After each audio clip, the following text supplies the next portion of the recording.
गोलाची में खबर से शेयर कंदासी। गोलाची में बदतरीन महंगाई खिलाफ मज़दूर रोडन ते निकरी आया।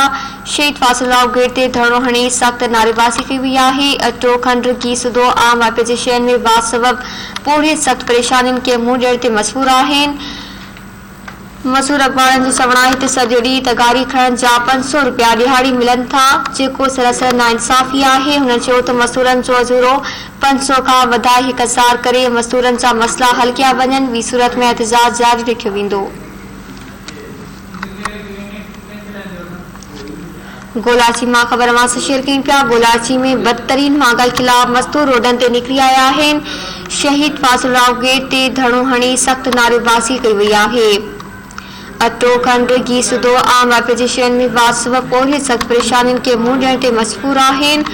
गोलाची मां खबर से शेयर कयूं पिया। गोलाची में बदतरीन महंगाई खिलाफ मज़दूर रोडन ते निकरी आया आहिनि। तफ़सील मालूम कंदासीं। गोलाची मां ईदन जिदपुर का जी ईदन आगा कजो।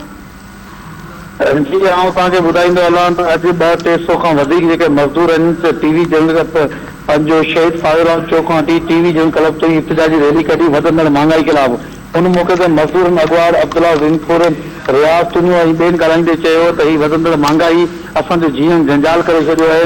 हिते पेट्रोल डीज़ल ऐं वफ़ाक़ी हुकूमत तरफ़ां जेके अघ वधाया आहिनि खंड जा अटे जा, उन खां पोइ असांजी मज़दूरनि जी जेकी ॾियारी आहे सा हिते जा मक़ामी ठेकेदार सरमाएदार 400 खां 450 500 रुपया ॾींदा, जंहिंमां असांजो गुज़र सफ़र नथो थिए। लिहाज़ा हिननि गवर्नमेंट सिंध खां वफ़ाक़ी हुकूमत खां इहो मुतालबो कयो आहे त असांजी ॾियारी 500 मां वधाए 1000 रुपया कई वञे, जीअं त असांजो गुज़र सफ़र बहितरीन थी सघे। महिरबानी ईदन आगा करण जे लाइ।